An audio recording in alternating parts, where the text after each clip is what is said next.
नमस्कार, मैं हूं निवेदिता शुक्ला तिवारी। मोदी मोदी मोदी, जब से पीएम नरेंद्र मोदी ने देश की सत्ता को अपने हाथ में लिया है, तब से हर जगह सिर्फ और सिर्फ उन्हीं का ही गुणगान सुनाई देता है। मोदी के काम करने के स्टाइल की हर तरफ तारीफ होती है, भले ही वो अपने प्रतिद्वंदियों के निशाने पर ही क्यों न रहते हों, जो कि होना लाजमी भी है, क्योंकि विपक्ष का देश के विकास या उसका मजबूत होना कम, बल्कि मोदी को सत्ता से उखाड़ फेंकना ही सबसे बड़ा लक्ष्य होना जान पड़ता है। लेकिन मोदी की मजबूती के आगे सभी पानी भरते नजर आते हैं, फिर चाहे वो विपक्ष हो या फिर बीजेपी के सहयोगी दल। मोदी को तानाशाह बताकर, मनमानी का आरोप लगाकर भले ही कई सहयोगी दलों की आंखों में वो खटकने लगे हों, लेकिन लोकसभा चुनाव से पहले उन्हें मोदी के आगे हार माननी ही पड़ी और वो बीजेपी को सहयोग देने से खुद को रोक नहीं पाए। रिश्तों में खटास जरूर आई थी, लेकिन सीट शेयरिंग के मामले में लगता है बीजेपी अध्यक्ष अमित शाह का पैंतरा सभी सहयोगी दलों के लिए सटीक बैठा और काफी हद तक वो अपने सहयोगियों को मना पाने में कामयाब भी हो पाए। और वैसे भी 17वें लोकसभा चुनाव के लिए तारीखों के ऐलान ने अब इस मुद्दे को और दिलचस्प बना दिया है, क्योंकि जो राह बीजेपी के लिए फूलों से भरी दिखाई दे रही है, उसी राह में कांग्रेस और बाकी विपक्ष के लिए कांटे बिछे हुए नजर आ रहे हैं। बीजेपी ने लोकसभा चुनाव के लिए कुछ ऐसी तैयारी की है कि अब विपक्ष से एक कदम आगे ही निकल गई है। कुछ ऐसे दलों को साथ लिया है जिनके वोट सीधे सीटों में बदलने की उम्मीद है। महाराष्ट्र में पिछले काफी लंबे समय से बीजेपी और शिवसेना के बीच चली आ रही कड़वाहट भी अब मिठास में बदल चुकी है और दोनों ही पार्टियों ने आने वाले लोकसभा चुनाव में साथ लड़ने का फैसला लिया है। दोनों दलों के बीच सीट बंटवारे को लेकर जो सहमति बनी है, उसके मुताबिक बीजेपी 25 और शिवसेना 23 सीटों पर चुनाव लड़ेगी। भारतीय जनता पार्टी का सबसे पुराना अगर कोई साथी है तो शिवसेना और अकाली दल ने भारतीय जनता पार्टी का हर समय पर, अच्छे बुरे हर समय पर साथ दिया है। और मुझे आनंद है कि जो थोड़ा मनमुटाव बीच में हुआ था, हालांकि हम सरकार में साथ में ही थे, दोनों सरकार में, परंतु जो थोड़ा मनमुटाव था, आज यहीं इसी टेबल पर इसी क्षण सारा मनमुटाव समाप्त कर दोनों पार्टियां एक साथ आगे बढ़ने का निर्णय किया है। तो इसका मुझे बहुत बहुत आनंद है। और भारतीय जनता पार्टी और सेना की युति केवल एक राजनीतिक युति नहीं है, सिद्धांतों के आधार पर भी ये युति, राम मंदिर, देश की सुरक्षा, सांस्कृतिक राष्ट्रवाद, ये सारे मुद्दों लेकर दोनों पार्टियों ने दशकों तक संघर्ष किया है और विजय भी प्राप्त करी है। मुझे पूरा भरोसा है कि ये दोनों चुनाव में महाराष्ट्र में हम विजयी बनेंगे। जहां तक महाराष्ट्र का सवाल है, कुछ दिन पहले मैंने पुणे में एक आंकड़ा कहा था, मैं रिपीट करना चाहता हूं, सेना भाजपा युति मिनिमम 45 सीट से ये विजय लोकसभा के अंदर प्राप्त करेगी, 48 में से 45 सीट। अगर दोनों पक्ष आज एक साथ में आए हैं तो आंकड़ा अपने आप सिद्ध होने वाला। बिहार की बात करें तो नीतीश कुमार का मोदी को साथ देना किसी से भी छिपा नहीं है। वहीं तमिलनाडु जैसे बड़े राज्य में भी सत्ताधारी एआईएडीएमके को भी बीजेपी ने अपने पाले में ही रखा है। साथ ही छोटी पार्टियों को भी साथ लेने में बीजेपी को कामयाबी ही मिली है। ये हालात तब है जब तमिलनाडु में बीजेपी का अपना कोई वर्चस्व नहीं है, लेकिन कांग्रेस अभी भी अपने सहयोगियों के साथ सीटों की स्थिति को साफ नहीं कर पाई है। यूपी में मायावती की बसपा और अखिलेश की सपा ने आपस में गठबंधन तो कर लिया, लेकिन कांग्रेस को इससे बाहर ही रखा। हालांकि लॉलीपॉप की तरह अमेठी और रायबरेली से अपने किसी भी उम्मीदवार को चुनावी मैदान में उतारने से इनकार कर दिया है। यानी कि 80 सीटों वाले राज्य यूपी में सिर्फ 2 सीटें कांग्रेस के लिए छोड़ी हैं, बाकी 38 सीटों को आपस में बांट लिया है। वहीं यूपी में बीजेपी के सहयोगी दलों अपना दल और सुहेल देव भारतीय समाज पार्टी खींचतान में जरूर उलझे हैं, लेकिन लगता नहीं कि दोनों ही दल एनडीए छोड़कर किसी और का दामन थामने में रुचि ले रहे हैं। बिहार में महागठबंधन के बीच सीट शेयरिंग की स्थिति साफ नहीं है, जिससे लालू प्रसाद यादव की आरजेडी, कांग्रेस, उपेंद्र कुशवाहा की आरएलएसपी और जीतन राम मांझी की एचएएम शामिल हैं। वहीं एनडीए के सहयोगी नीतीश कुमार की पार्टी जेडीयू और रामविलास पासवान के बीच सीट शेयरिंग हो चुकी है। जेडीयू 17 पर तो रामविलास पासवान की एलजेपी 6 सीटों पर आगामी चुनाव लड़ने के लिए तैयार है। का अपना अपना विचार है और अपना एक सोच है, लेकिन अल्टीमेटली जनता मालिक है। लेकिन हम आप ही से पूछना चाहते हैं कि मध्य प्रदेश में बीजेपी चुनाव जरूर हार गई, लेकिन अरे सुन तो लीजिए ना भाई, आप माइक के पीछे में डिस्टर्ब कीजिएगा। लेकिन बीजेपी को वोट कितना आया? 0.1% वोट बीजेपी को आया है, कांग्रेस से ज्यादा।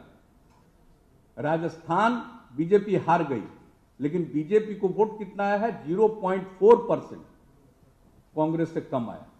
तो ये कैसे समझ रहे हैं? मतलब ठीक है, जनता का फैसला होता है, तो हमको नहीं लग रहा है कि आज जितना लोग सोच रहे हैं कि असेंबली का हार गए तो लोकसभा का हार जाएंगे, मुझको इसका नहीं लगता है।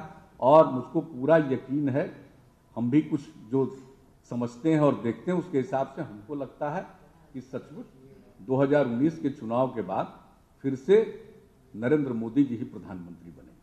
हमको पूरा दिखाई जो पड़ता है उसके हिसाब से। लेकिन जनता मालिक है, जनता को तय करना है। हम लोगों को जो दिखता है उसके आधार पर अपनी बात रखते हैं, लेकिन अल्टीमेट मालिक तो जनता है। अब जनता के मन में कोई बात आ जाएगी तो कोई क्या कहेगा? सबसे बड़ी बात यह है कि बीजेपी के पास तो मोदी जैसा मजबूत चेहरा है, जिस पर वो अपना हर एक दांव आसानी से खेल भी सकती है और उस दांव को जीत भी सकती है। लेकिन कांग्रेस के पास अभी एक मजबूत चेहरा ही नहीं है जिसके बल पर वो लोकसभा चुनाव में जीत का दम भर सके। तो अगर अब हम ये कहें कि कांग्रेस एक कदम चलती है तो बीजेपी उसके बदले में एक कदम ज्यादा चलती है, और बीजेपी किसी भी तरह कांग्रेस के हर वार का तोड़ भी निकालने में सफल हो जाती है। तो फिलहाल लोकसभा चुनाव के लिहाज से और अपनों के साथ के कारण बीजेपी की स्थिति तो मजबूत दिखाई दे रही है, लेकिन कांग्रेस के हाथ खाली ही नजर आ रहे हैं। लग रहा है मानो कांग्रेस को इंतजार है कोई ऐसे मुद्दे का जिसे वो बीजेपी के खिलाफ भुना सके, लेकिन बीजेपी है कि कांग्रेस को वो मौका देने के लिए तैयार ही नहीं है। करता हूं, आज भारतीय जनता पार्टी और शिवसेना के करोड़ों कार्यकर्ताओं के मन की इच्छा की पूर्ति हो रही। सभी कार्यकर्ता चाहते थे कि सेना और भाजपा एक युति बनाकर लड़े और केंद्र में और महाराष्ट्र में फिर से सेना भाजपा युति एनडीए की सरकार बने। आज शिवसेना अध्यक्ष, हमारी महाराष्ट्र की टीम और अंत में मेरे साथ भी सभी पक्षों का डिटेल चर्चा विचार होकर हम लोगों ने ये युति करने का निर्णय किया है। देवेंद्र जी ने युति के जो आंकड़े और कौन कितनी सीटें लड़ेगा ये बात आपके सामने स्पष्ट रखी है, मैं इसको रिपीट करना नहीं चाहता। परंतु एक बात मैं फिर से देश भर के दोनों पक्षों के कार्यकर्ताओं को कहना चाहता हूं कि भारतीय जनता पार्टी का सबसे पुराना अगर कोई साथी है तो शिवसेना और अकाली दल ने भारतीय जनता पार्टी का हर समय पर, अच्छे बुरे हर समय पर साथ दिया है। और मुझे आनंद है कि जो थोड़ा मनमुटाव बीच में हुआ था, हालांकि हम सरकार में साथ में ही थे, दोनों सरकारों में, परंतु जो थोड़ा मनमुटाव था, आज यहीं इसी टेबल पर इसी क्षण सारा मनमुटाव समाप्त कर दोनों पार्टियां एक साथ आगे बढ़ने का निर्णय किया है। तो इसका मुझे बहुत बहुत आनंद है। और भारतीय जनता पार्टी और सेना की युति केवल एक राजनीतिक युति नहीं है, सिद्धांतों के आधार पर भी ये युति, राम मंदिर, देश की सुरक्षा, सांस्कृतिक राष्ट्रवाद, ये सारे मुद्दों लेकर दोनों पार्टियों ने दशकों तक संघर्ष किया है और विजय भी प्राप्त करी है। मुझे पूरा भरोसा है कि ये दोनों चुनाव में महाराष्ट्र में हम विजयी बनेंगे। जहां तक महाराष्ट्र का सवाल है, कुछ दिन पहले मैंने पुणे में एक आंकड़ा कहा था, मैं रिपीट करना चाहता हूं, सेना भाजपा युति मिनिमम 45 सीट से ये विजय लोकसभा के अंदर प्राप्त करेगी, 48 में से 45 सीट। अब ये दोनों पक्ष आज एक साथ में आए हैं तो आंकड़ा अपने आप सिद्ध होने वाला है। मोदी जी के नेतृत्व में एनडीए की जो सरकार चली, जिसमें शिवसेना भी हिस्सेदार है, हमारे साथी है। वो सरकार ने 5 साल तक देश को आगे ले जाने के लिए बहुत सारे क्षेत्रों में बहुत सारी नए आयाम खोलते हुए काम किया है और देश की जनता भी चाहती है कि फिर से एक बार मजबूत सरकार आए।